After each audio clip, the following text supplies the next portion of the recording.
I agree 120%, but it was the people telling me that Nas is still top 3. If How you old were they? I don't know. You know, it's hard for me to do the age limit shuffle on Twitter to do a quick age scan. But again, that was my only thing. Because you're right. You take the two. I think Jay's the only one you could do that with. You know, with these on there, that's another show. Once Jace gets back, we're gonna get started. I've been in a meeting for 7 hours. All I've been doing is playing out this RZA thing. So it's gonna be a good show. All right, you ready, Jace? Yeah, man. All right, let's go. What's good? What's good? What's good? Y'all tuning in to Apartment 5B podcast hosted by your man Kill. I got my hip hop squad up here in effect with me tonight. My mom's raised me right, so we're gonna always start with ladies first. I got my homegirl Tosh with us. What's going on, Tosh? What's up? I'm Tasha Digital, also known as Analog Lady, and I'm so happy to be here again. Thank you. No doubt. Always great to have you. I got my brother Nick from the ATL. What's going on, Nick? Let's get it going, man.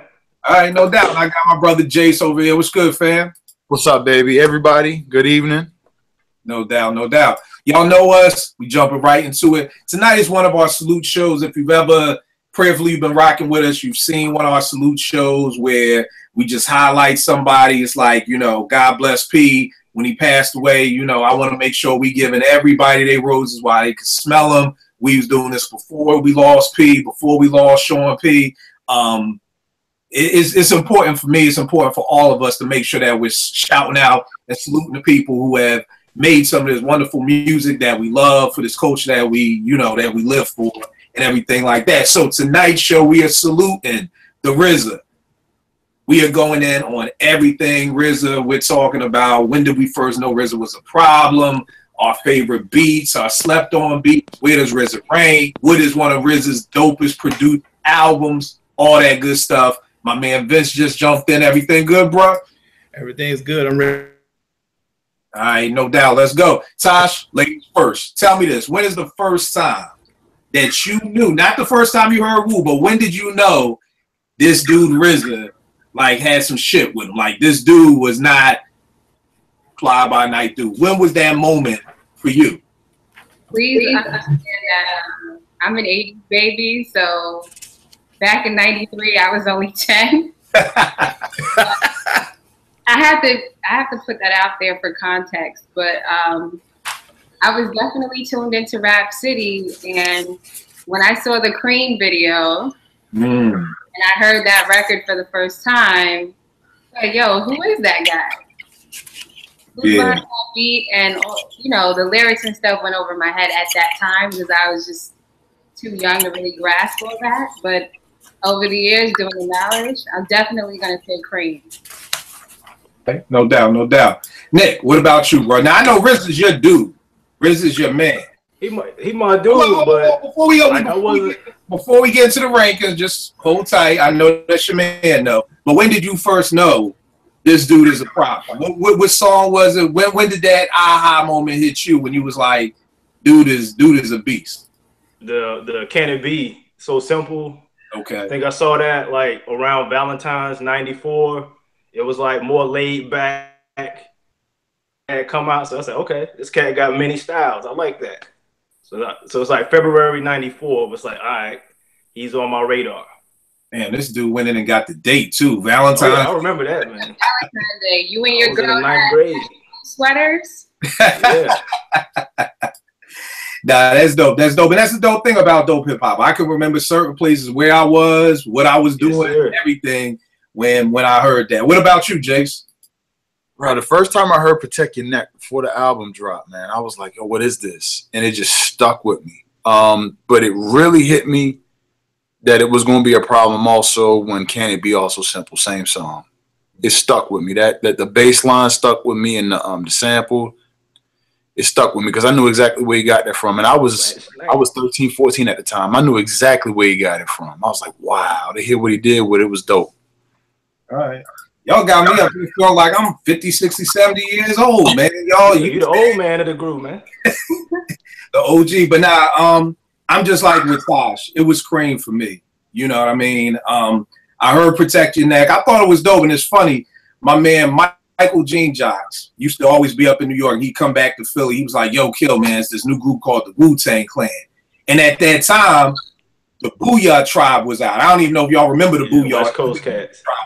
Yeah, and I was like, they like the Booyah Tribe. This is gonna be whack. You know, he was like, yeah, they doing karate stuff and all this. I was like, man, that shit sound corny.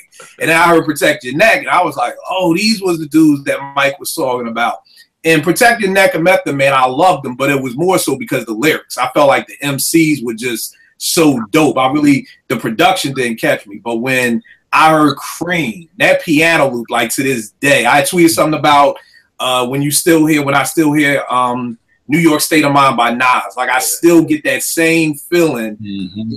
See that Heineken commercial, like whenever New York State of Mind comes on, I get that same feeling I had 20 years ago. And it's the same thing with Cream. When Cream comes on, even when I hear the original sample, I want to sample it because it's just such a dope sample. And that's when I was like, yo, I don't know who this dude, RZA, you know, what happened? That was the Charmels, right? Yeah. Yeah. And it's like every time, even when I hear it, I'm like, yo, I want to use that, but it's like what I'm gonna do with it is Cream. But that was the moment when I was just like, yo, this dude is a problem. So that was it for me. So, what's up? That's because Uncle Shoes was just going off. House Shoes. He was just going off on Twitter about these youngins that are sampling now. He was like, yo, you guys need to go on, and I hate to say this, he said, you guys need to go on whosampled.com and research who sampled this already. You're making the same record all over again. Yeah. You slow. Right. Yeah. And the crazy part is we talked about that, and it's crazy because I'm never making excuses. I always try to see things from both sides of the fence. So I'm not making excuses for these young dudes, but it's funny, but you know, you're right, they gotta do the knowledge, but it's almost funny because when we were sampling in the 90s, we were sampling music from 20 years ago in the 70s. You know what I'm saying? Now these new cats in 2017, they going back 20 years to 97. You know what I mean? So they sampling the stuff that we know. It's kind of like, how do we have to change the rules? Because for us, 20 years was good money, but now for them, 20 years, we like, man, you sampling, you know, Brownstone, you sampling joints, you know, you sampling Anytime, Any Place by Janet now, you know what I mean? And making songs out of them, you know, so how do we begin to change those rules? Because you think about it like this, and over like a Fat Rap by Fonda Ray, probably, I can't remember the exact time, but Eric B. as president didn't wait too much longer than when that joint dropped to sample it. You know what I mean? So again, you know, I try to still, I'm the old dude, but I'm still like, we got to just, and this is why we do this, Tosh, is to try to give the younger generation more, you know, more of these are almost like lessons. My OG hit me the other day, and pause everybody while I go off on this tangent, but he was kind of just like, yo, Kilman, I'm proud of you. Like you and your crew, y'all are like educating people. Like years from now, people can watch y'all podcast and learn so much, you know what I mean, about it. And I don't know if we've had a lot of places where the youth can go to actually learn, because a lot of them, I don't know. I mean, I'm sure that's the way our parents felt when we played, you know, Public Enemy, and it was like, man, that's just James Brown right there. You know what I mean? And I know for me at that age, I wasn't digging in the crates and my pop crates to find James Brown. So the same way our parents looked at us, like, man, they ain't doing nothing, they ain't making no music. That's how we looking at these young cats. You know what I mean? But that's my little tangent. We're gonna have to do a whole nother show on that. But you know, we're gonna get into that. But I love it. I feel you know, I created the sample appreciate on Instagram. It's different generations and genres of music. You know, other day, Brian Jackson showed up on my Instagram live. I thought he was on by accident. He was like, no, I want to hear what you're playing. Send me some links. And I'm sitting there telling the audience who he is. Like, I had to play The Bottle by Gil Scott-Heron so they could see Brian playing the flute. He's like, yo, you're embarrassing me now. But it's like, yo, there's an OG in the room. Like, salute that man. Right. So it's just like, I'm putting him on to new music, and I'm putting these newer cats on to his music, and how Gil was influential in hip hop. Right. You know, if there wasn't Gil, like, he's a forefather of hip hop. Right. And again, it's like you said about things you're doing, and I think we're now starting to give the youth a place where they can go. And I'm always shocked by the young people who follow me on Twitter. Like Nick said earlier when we was talking about, well, how old was they?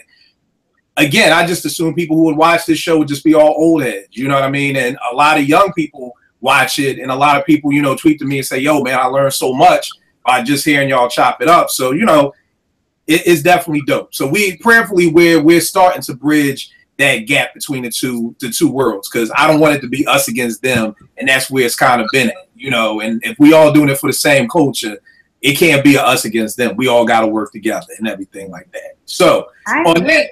And I'm amazed at some of the younger cats that are like willing to learn as well.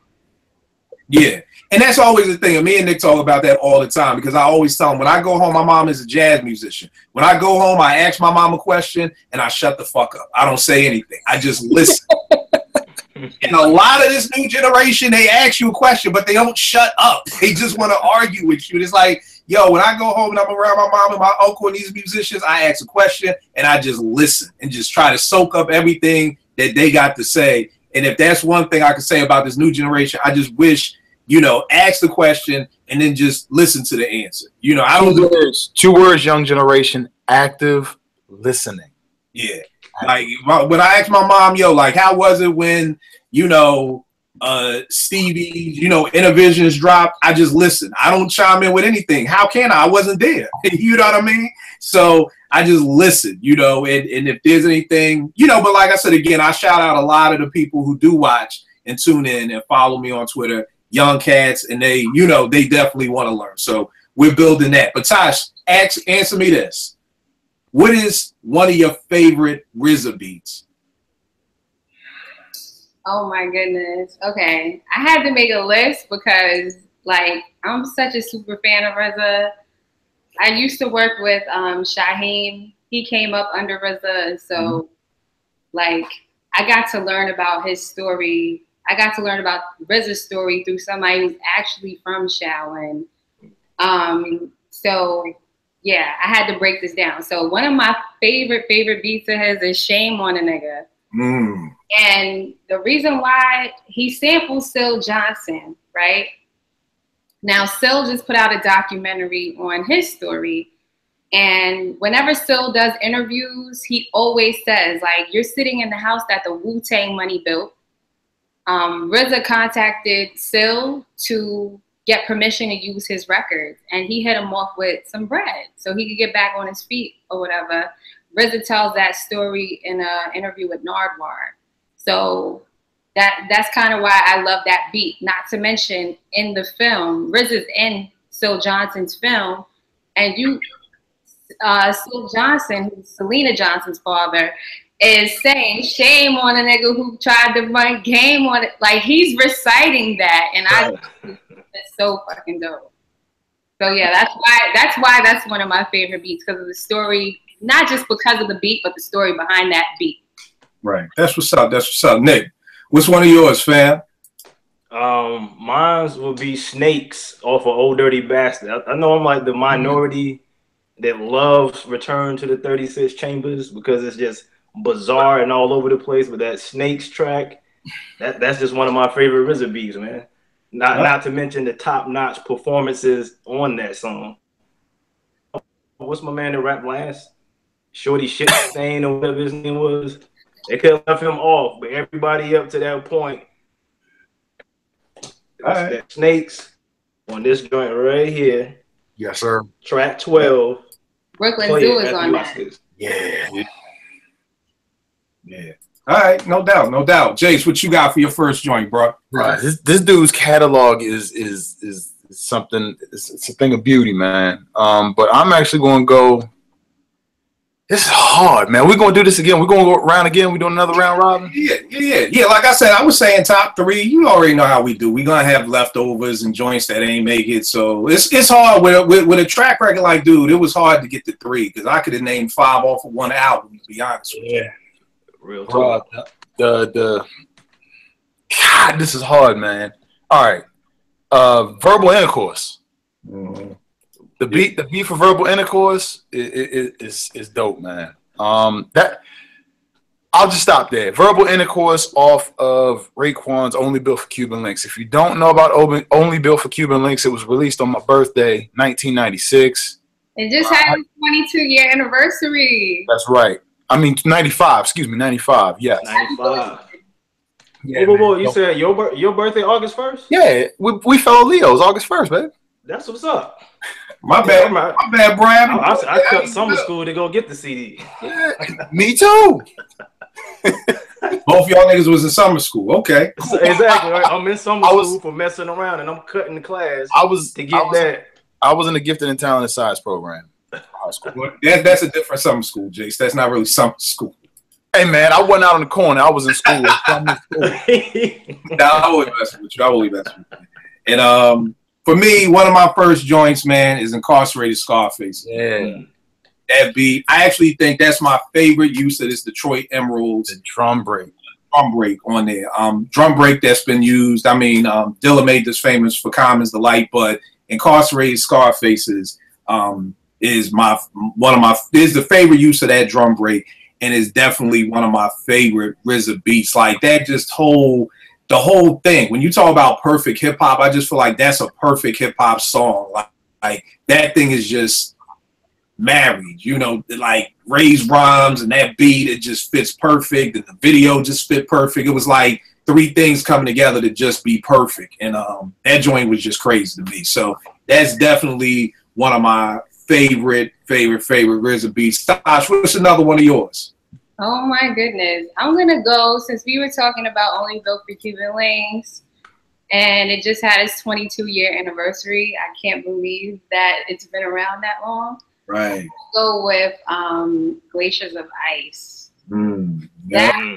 That track was insane. Like when I first heard it, I was probably in middle school by then, but it was just unlike anything that I had ever heard in hip hop at that time. It was just like so many different ranges and sounds through that, and of course Blue Raspberry, you know, screaming and shouting, and like, you know, Master Killer talked his talk on there. Like it's just a dope ass track. Yeah, that joint was crazy. I remember the first time I heard it in Little Songs was Leaking, and I think that may link first. Then Criminology leaked, and it was just like, good God, this dude RZA is just this dude on a whole nother level. We'll talk about a little bit more, but I always talk about how producers have that period where I think they're just in their groove. Like, you know, when same thing with an athlete, like them Jordan years where he just could not be touched. Like I felt like, and I'll get into it later, I'm going ahead of myself, but I feel like this album is like just when RZA was in that zone. Like that dude was just like anything that was coming out to ASR at that time was just gonna be freaking bonkers. Nick, what's another one of your joints, fam? The GZA album always throw me off because I had the tracks on there. What was the joint where they was having a meeting at the beginning, and then GZA come in, the life of a drug dealer, talking about putting explosive in his pirate limp gave him away when the feds rushed him. That's fourth chamber, right? Fourth chamber. That might have been it. But the beat, I don't want to mess the beat. That joint right there. Oh, that joint right there.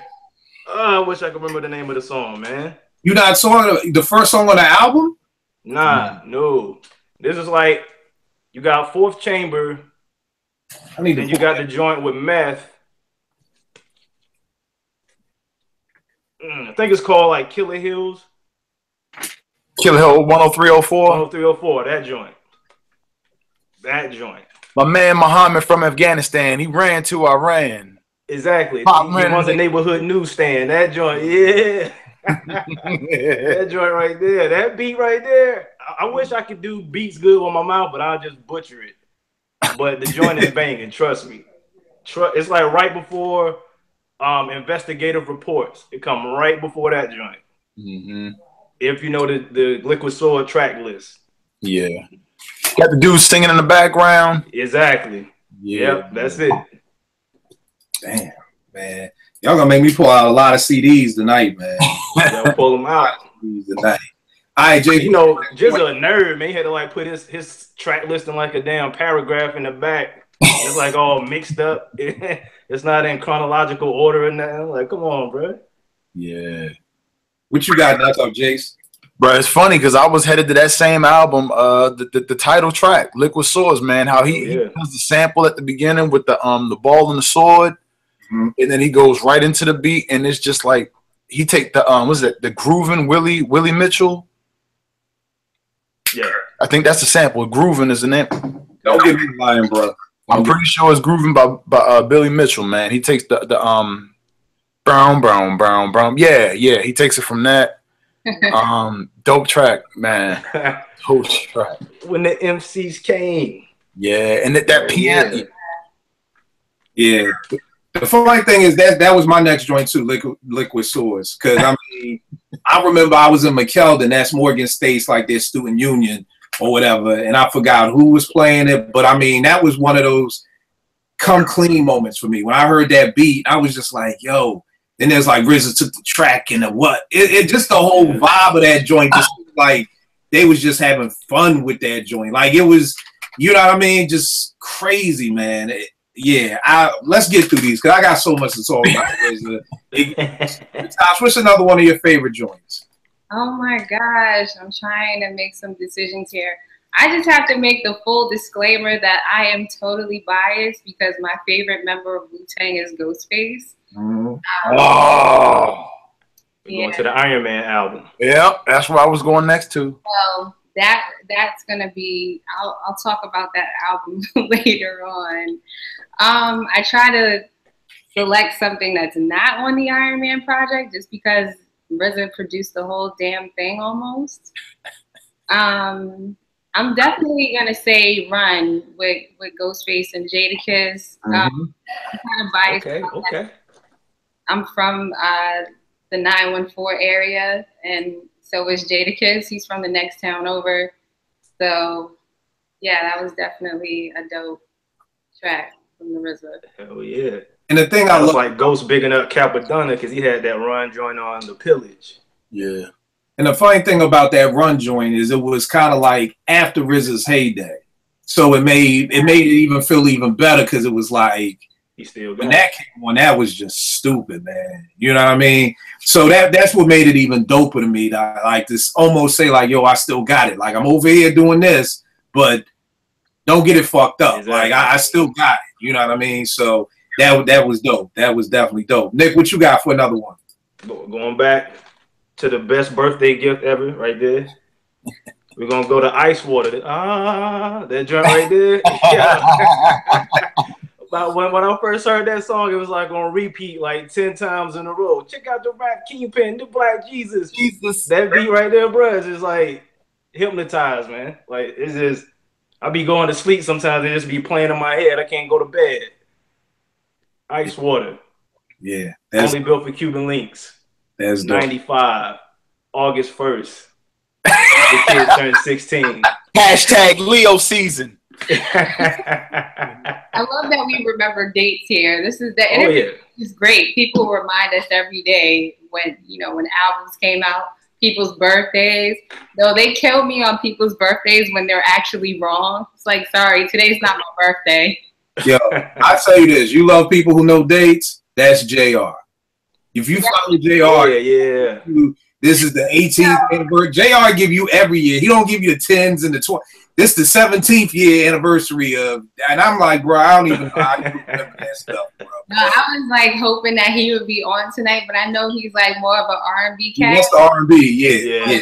Yo, JR, just seeing his posts on the timeline just makes my day because he's everything. Like he be jamming. That'd be my morning wake up. I see him jamming to a song on the video. Like, all right, time to get up and get moving. With his red cup too, with red cup and sunglasses. You know what I mean?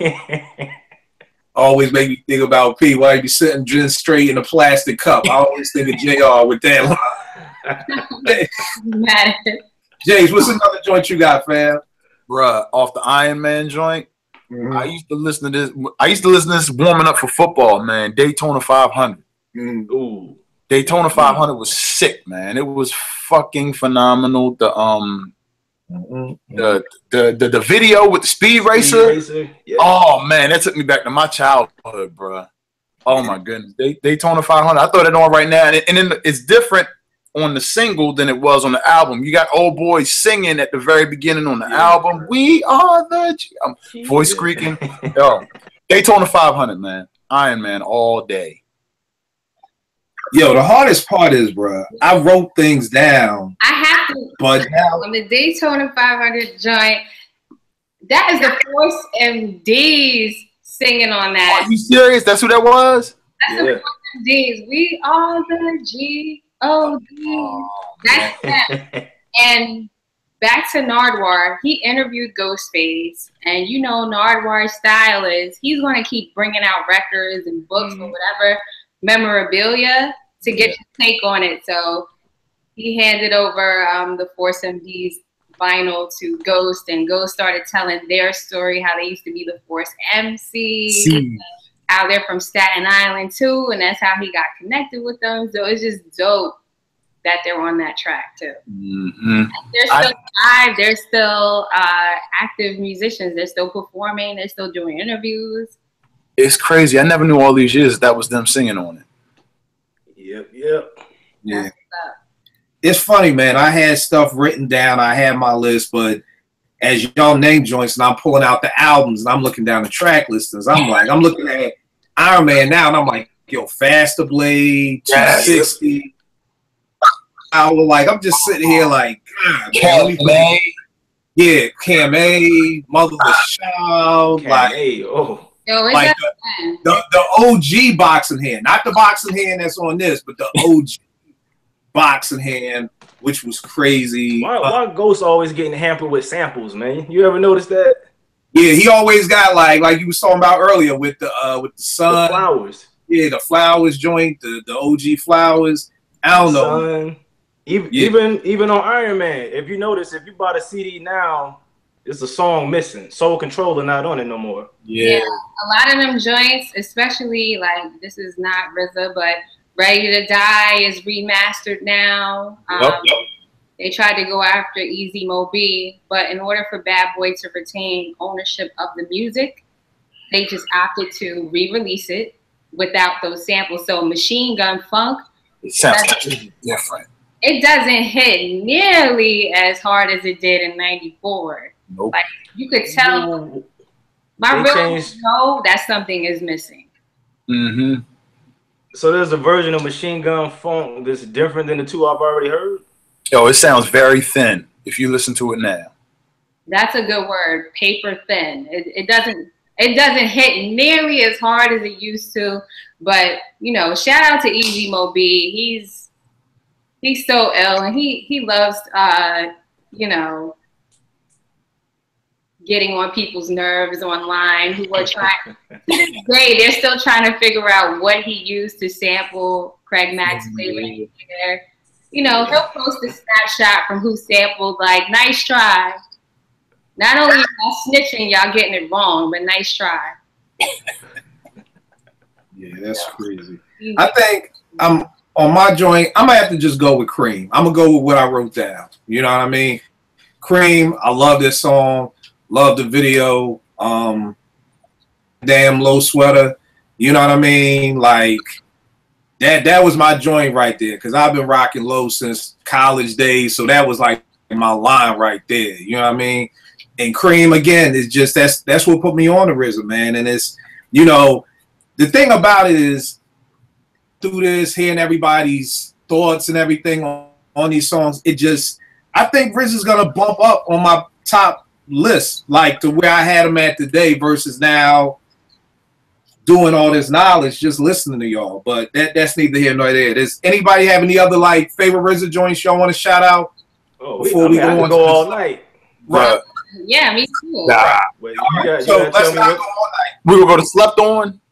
Let's go to Slept On. Jace, give me a Slept On that a lot of people may not talk about. Oh man. So my first joint, Kill You and I, we love this track. I know you love this track too, man. Long Kiss Goodnight off of Big E's Life After Death. Sure. You just took mine, B. I'm sorry. No, it's all good. Yo, that sample, that Al Green sample, how he layered it with the horns. Don't know where he pulled the horns from, but the horns he used on it, and then the keys that were sprinkled on it over top. Because those keys aren't on the Al Green joint, man. How he layered that together, textured it, dope joint. Yeah, and it's funny because sorry, I was just yelling at my son. Nah, it's all good. It's all good. The funny thing is with Long Kiss Goodnight, I talk to cats and they don't even realize RZA did that joint. Which one? It's so long that you say that. As soon I remember the very first time I heard Life After Death, that track stuck out to me out of all the production on both albums because it immediately told me, without looking at the credits, that was a RZA beat. Immediately, Sound like nothing else on there. Sound like it fit, but it sounded like nothing else on the album. And it's funny because that is probably my favorite track on Life After Death. Like, That it's is either my favorite track. it's like 1A and 1B, but I just feel like, and most people don't know it. Like, I mean, I'm talking cats my age too. I'm not even talking about young dudes that don't know that RZA was even on that album. You know what I mean? So, dope track, and then a lot of people don't even know that RZA even did it. You know what I mean? A lot of people was thinking that Hitman did it or Nasheem or, you know, somebody in that crew did it. I'm like, nah, man, that's RZA right there. You know what I mean? The one thing that made it was a dead giveaway was the stabs from the horns. The horn, it was like somebody just poked. To me, it sounded like RZA-esque. All right. So, did you know that offhand? Like, did you know the RZA was doing something on there, or you literally could just tell from ear? I could just tell from ear. It sounded like nothing on the album, and like having. I was a Wu head as a kid, man. Sons of Man, Killer Army, all of that. I loved it, but listening to how he layered it together, knowing the Al Green joint, but listening to how he put the horns on top. The horns, I remember, is what stood out to me on top of everything because it doesn't sound like. It doesn't sound like it should be there, but it fits. Yeah. That's the thing about RZA, cause he like, you know how Puff, man, he like his sound polished. Yeah, you can tell that wasn't from the hit. That wasn't Hitman. That was a RZA stuff. He kind of sloppy a little bit. Yeah, and his slop is in his slop. It fits. It's imperfect and it fits. Yeah. That's dope. But shit, that definitely was one of mine. Nick, what is one of your slept on RZA beats that a lot of cats may not know about? It's on this album, my least favorite of the solos, but track 12, Stimulation. It got Blue Raspberry singing on it, but back then, RZA used to always put like them Wizard of Oz sounding strings in there, and that song kind of got it, them Wizard of Oz strings, and I always like that with that rugged ass beat on the top. So Stimulation, track 12 to Cal. All right, no doubt. Tosh, what's your slept on RZA joint? Oh my gosh. Okay, this is a joint that probably nobody even realized RZA did this beat, but it's a singer. Her name is Snow Allegra. She's from Sweet. What's the name? Her name is Snow Allegra. So it's I'm gonna have to look that up. SNOH. But he used the same sample for Verbal Intercourse from The Emotions. And he recreated this joint for her. She's like an R&B / soul singer. Like I said, she's Swedish, but she worked with RZA. She worked with No ID. So this song that RZA produced is actually called Emotional, and I think that's a play off of The Emotions, who the original track came from. So it basically sounds like she's singing over Verbal Intercourse. It's crazy. I'm gonna have to look that up. I ain't never heard that. It takes a totally different sound, but this is kind of what Salaam Remi did with Amy Winehouse. Okay. Having her sing over Nas's Made You Look. So that's another joint that y'all may not have heard Amy on, but it's called In My Bed. Yes. Yo, I love that joint. Salaam Remi, like him, he's the one that connected Amy and Nas. They share the same birthday. Don't talk about Salaam too much, you know, kill him. He don't like Salaam Remi, you know what I'm saying? Well, you know what? I didn't say I don't like. Here he go misquoting me. I ain't never said I don't like Salaam Remi.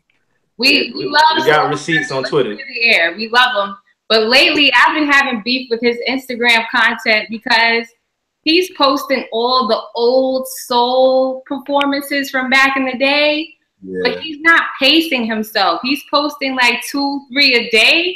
And it's like, yo, we're going to run out of joints to post, right? Like, take it easy. Like, curate. What does this song have to do with your production? Like, continue to tell your story. I feel like he's taking a lot of content and just throwing it out there, like killing other people's brands and shit. But that's just my personal thing with him. But yeah, that formula never gets old. Taking a singer and putting them on a hard ass hip hop beat.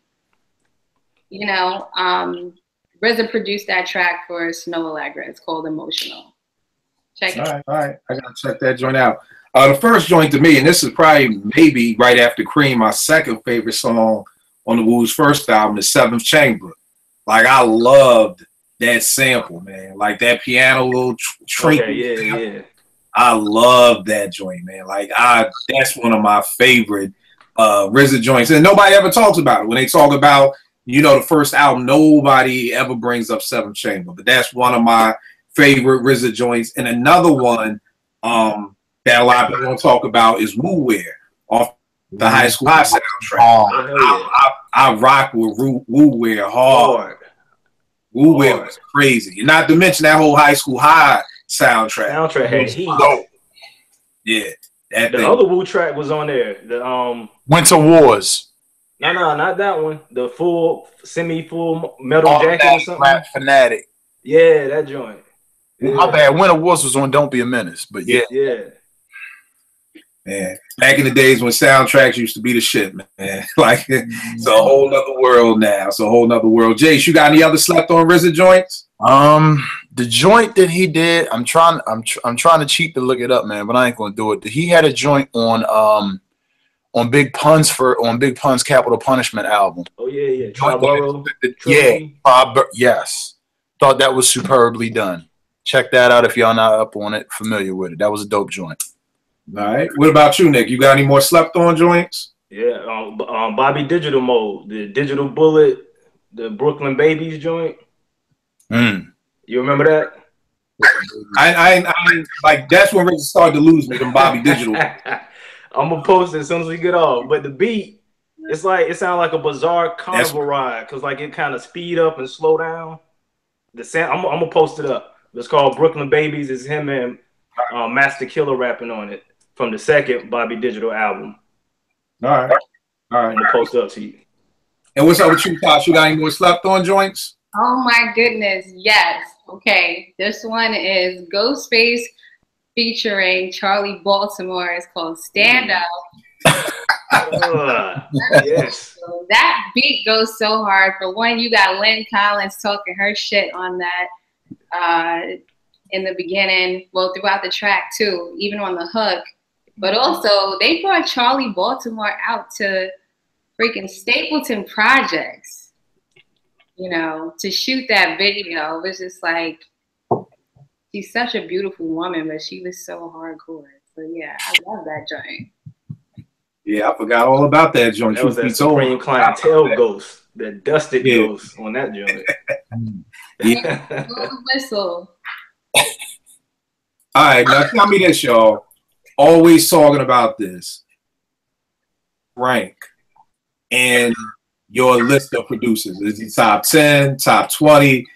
Let's start with you, Jace. Where does RZA rank for you and why? Top 10. I'll put him top 10. He switched from the ASR to the Roland MV. I forget exactly what point in his career he switched, but you could kind of tell the sound started to change, but you could still tell his form. He still stood out because of his formatting to me, how he programmed. He was quirky. Sometimes he would be off. He would put, like, there'd be like maybe a dragon snare every now and then at the end, like after everybody's finished rapping, like going, like fading out, like there'd be like a slight change every now and then. It would be a little off, but it would still be in pocket. I thought that was dope. He started to lose me a little bit too with Bobby Digital. I kept up with him for a minute, but then it got to a point because his catalog was really thick. There were a lot of Wu production offspring who took his style.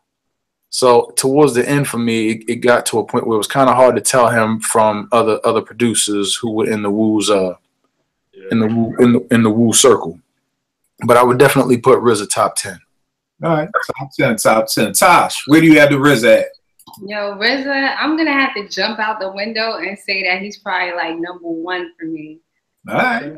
Not only just because of his like ill ass production, but him as an executive producer and how he was able to give Wu that sound that they needed to like cross over.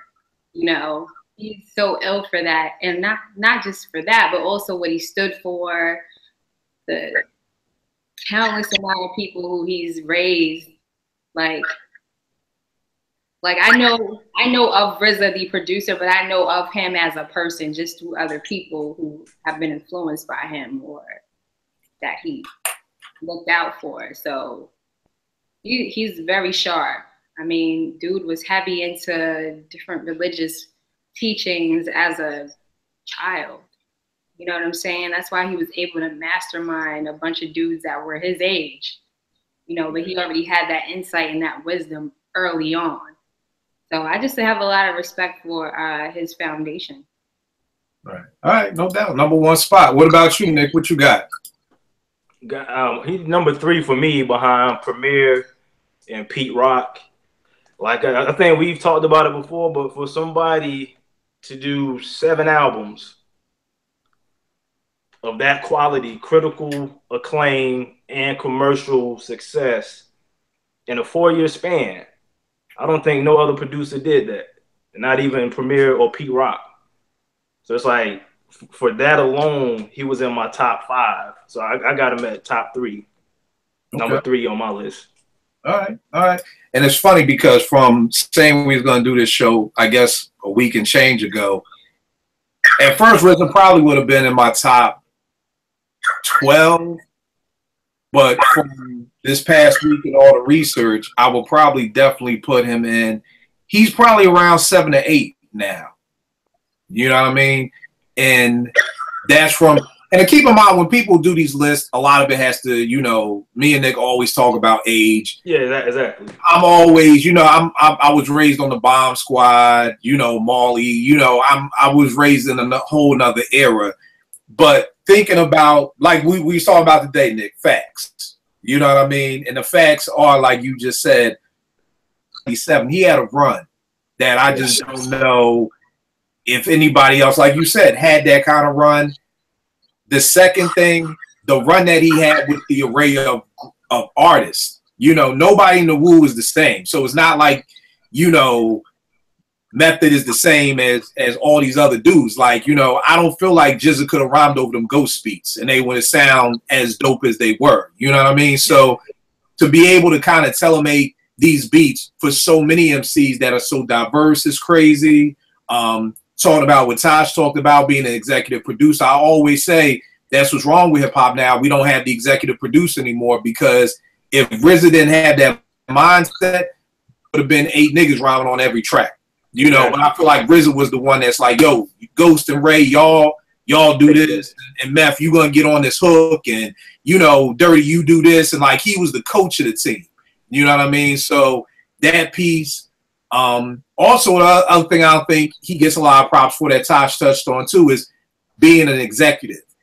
I think a lot of times when we think about executives in the 90s, we think about Puff, we think about Suge, and that's kind of it.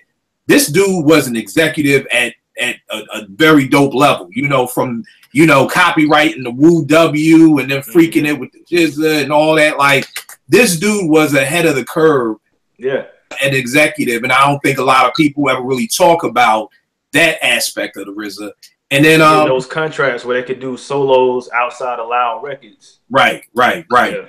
And then on top of that, my last thing was I don't know a lot of other producers who have done this, but I feel like he also, what Jace touched on, was mentored a lot of producers. Yeah. You know, whether it be Fourth Disciple or, you know, I kind of lost track of all the Sons of Mans. When they started breaking out in 58 Killer Bees, I couldn't keep up. But I know that he was mentoring younger cats, True Master, you know, and I really don't know a lot of other producers who could kind of say like, yo, Pete raised me, or such and such, like Cream did this, whereas RZA was passing on that knowledge to other people and everything like that. So I mean, for all those things alone, he had to definitely jump from 12. He moved up like 5 spots when you really sit here and do the knowledge. And I think a lot of times, and why I piss a lot of people off on Twitter, is because, myself included, a lot of times when we do these lists, we don't even really think about it. We just be like, oh, this person's here, this person's here. But when you really sit there and have all this information in front of you on what RZA's done, it's like there's no way on hell he can't be top 10. You know what I mean? In my book and everything like that. Last question. Is dopest produced album. Jace, what is RZA's dopest produced album? I don't know, man. Like Nick put a lot out there, man. So I can't tell y'all what his dopest album is. I can tell y'all what I'm probably rocking with the most today, which could change tomorrow because he's got that many dope projects out there. Is that fair, Kill? Yeah, that's fair. So I'm rocking it today with Iron Man. But Okay. if there was no Only Built for Cuban Links and no Liquid Swords, we don't get to Iron Man. I have to throw that out there. That's my caveat. All right. Nick, what about you? What is RZA's dopest produced album? Okay. That's not my favorite. My favorite is Only Built for Cuban Links, but the best produced is Liquid Swords. That album is so dark, man. Like the production, it's like you got to be in a cave in the winter listening to that joint. That's what it reminds me of. Bro, that is the perfect album when the Hawk is out, you got your Gooses on, you got your 40s and your Timbs, and you riding and you on the Prowl album. That is it right there for me. Sorry. All right, no doubt. And Tosh, what's the dopest, not necessarily your favorite, the dopest produced RZA album in your opinion? The dopest definitely has to be my favorite, and that's going to be Iron Man. We just celebrated the 20th anniversary of Iron Man last year. So if you go on Twitter or you go on Instagram, just look up hashtag Iron Man 20, okay? Content for days. I posted a clip of Bob James playing the original to Daytona 500 on the roads. The Nautilus joint, yeah. Very, very dope. Not to mention all the clips from The Education of Sonny Carson. Okay, I posted the clip of Sonny Carson on the ferry with Virginia, and my caption was, "I had visions of me and you riding on the ferry."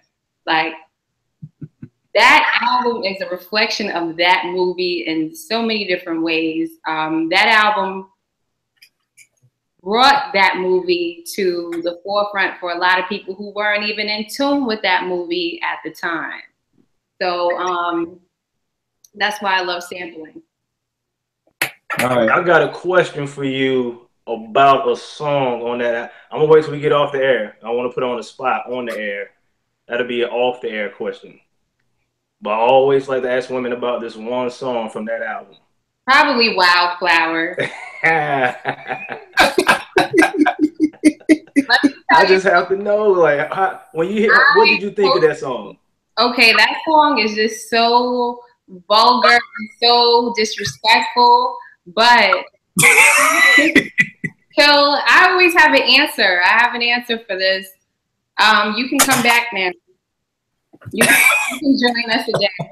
But I understand. There's also knowledge in that song, Knowledge 120. Ghostface said, "I gave you earth lessons, came to you as a blessing. You didn't do the knowledge, but the God was manifesting." Those are the most righteous lines in that whole song. You can keep the rest of it. That song doesn't speak to women like me. For Iron Man 20, I posted the original skit, which was a clip of JD's Revenge. So I posted the actual scene. You know, there's a lady, she's really in the bed, butt naked. Like, my old man just came home. He was like, he ain't messing with that. But yeah, and I played a little bit of Wildflower before Ghost starts rhyming. So you only hear the beat. You don't really hear him being mad disrespectful and whatever. I love that beat. Me and Kill was talking about that, like NWA, like some of them songs now, I'd be cringing, like, God dang, this was, because, you know, in high school, I didn't care. I'll play the hell out of that song. Yeah, it's rough to get through today, even though I love that beat. You know what? There's a lot of Ghostface stuff that I can't play at home now because I have a 5-year-old who's very in tune. He's like, Mom, he said a bad word. And, you know, I can't play a lot of Ghost's old stuff out loud. I got to play it in my headphones or play the clean version, which to me is blasphemous. It's like, it's almost like watching Boomerang on BET. Like without America, without the curses, it's like I can't even watch it. You know what? I wouldn't mind the clean version if it wasn't just like an erase and record over. If it actually blended with the original, like if they re-recorded it, like I would embrace it. But like trying to listen to the clean version of Ready to Die, like albums like that, I'm like, I can't do it. Yeah. But I'm somebody's mom now, so. I feel you. And I gotta go with Only Built for Cuban Links, man. I feel like this album is just perfect from beginning to end. But again, I'm like Jace, I could say Iron Man. I mean, I love this joint, you know. Even though he didn't do everything on Supreme Clientele, I could definitely say that. You know what I mean? It's, you know, it literally produced it. Like you said. Yeah, you know, his vision that made it like that. Yeah, so it's just one of those things where, I mean, this man has done so much. So, but I would have to go with Only Built for Cuban Links. Yeah, so prayerfully, very dope show. Prayerfully, the younger cats learn something about Wu. His name really mentioned a lot. You know what I mean? Like, I always hear, you know, if there people talking about their Mount Rushmore, even with the young kids, you know, it'll be Dilla, Ninth Wonder, Pete and Premier, or, you know, Dre, but I never seldomly hear younger cats talk about RZA. And I don't know why. I don't know if that's, you know, by the time 2000 hit, you know, there really wasn't a lot of Wu action really going on like that. It was really just Ghost and Ray here and there. But RZA is definitely a dude that, you know, you got to do the knowledge on. If you don't know about him, you got to do the knowledge on him. And I mean, even talk about the soundtracks, all of the soundtracks that he was a part of, even Kill Bill. Yeah, true. So it wasn't just him being into martial arts. He got to actually participate in martial arts films. Film scoring. Exactly. Yeah. And I think the thing too is that I think RZA's vision was so much more than just hip hop. Like kind of just getting that film bug and getting with Tarantino and wanting to, you know, do his own stuff and everything like that. So, you know, because my young boy was like, well, why don't he do beats anymore? And I'm like, you know, truth be told, I don't know. I've never heard him say this is why I'm in that forefront. I just assume it's because thing, you know, he's on Snowfall, you know, on FX now, you know, he was doing the scoring, he was doing his own movies. So, you know, I do know one of my favorite joints Only Built for Cuban Link joint was that Wu joint that he did, you know. So again, he still got beats. And Nick, I'm not sure if it was you who told me, but I totally forgot about that whole flood situation with you know, the whole flood situation with him, you losing, I think, was it you, Nick? Yeah. Because they had to redo a lot of Method Man stuff, and they caught, you know, Inspector Deck, the whole album got wiped out. Right. And I totally forgot about that. I remember Tip's house catching on fire, but I totally forgot about the flood with RZA's joint. So, you know what I mean? You know, definitely this. One thing I do want to show off, because Jace knows I'm going to show off from time to time, one of my favorite pieces right here, the GZA chessboard. There was only 100 of them made. You know what I mean? Definitely one of the prized possessions. Which you know, number are you? I am number 39. All right. No. 39 out of 100. But yeah, one of my favorite pieces, man. Because it's one of my favorite albums from the GZA. You know what I mean? So it is what it is. Tosh, tell them everything you got going on. Tell them about the Wendell Irvine joint, the GoFundMe page, everything. Let's get that out here. Let's get as much support for that as we can. You know, first of all, I just want to thank you, Kill, for, you know, the support that you give me. You know, I know that you have a lot of fans, and I know that you have a lot of all of your support, personally and professionally. Like, your words just definitely helped me as of late. So I go by Tasha Digital. I build websites. I also do marketing. That's why Riz is my #1. My name is an ode to him. I always tell people I'm Bobby Digital's sister. He's so fucking dope to me. I'm also Analog Lady, so I'm the producer and music supervisor for my first documentary. It's on Weldon Irvine, jazz funk legend. He wrote over 500 songs. He wrote over 50 screenplays, and he mentored a lot of your favorite artists. So we're telling the story. We got permission from his family. We're fundraising right now. Shout out to Vibe Magazine, OK Player, The Fader, even Who Sampled featured our teaser on their site. So we're trying to raise money to get this film to the finish line. You could find that on weldonirvinefilm.com. Thank you. What's all your Twitter stuff and everything? Oh, my social media is, everything is under Analog Lady. So I'm on Twitter, I'm on Instagram. I'm also on Twitter and Instagram under Tasha Digital for my diversity and tech content and design content. All right, no doubt, no doubt, no doubt. Nick, give them all your stuff, bro. Yeah, Twitter, only one way to win. It's only the #1 way. #2, win, like the last name, WYNN 79 on Twitter. Yeah, get with Nick Circle. He keeps me up every morning with my one gotta go and put this in order and all the hip hop hurdles he makes me jump through every day to keep my mind sharp. Little bro got to keep you on your toes, man. You got to, man, and you do that every day. Without you, bro, I would run out of topics, man. Every day I get a new topic for a show messing with Nick, man. Hey, what's all your stuff, bro? I've been lunching of late on all social media platforms, man. I'm the jack of all trades, master of none. But on Twitter, it's at Jerik, JERIK On IG, it's JTyler0801. All right. And you already know this with me, Kill889, IG, Twitter. We'll make beats for food. Yo, as always, thank y'all. And I'll check y'all out next week. Yes, sir.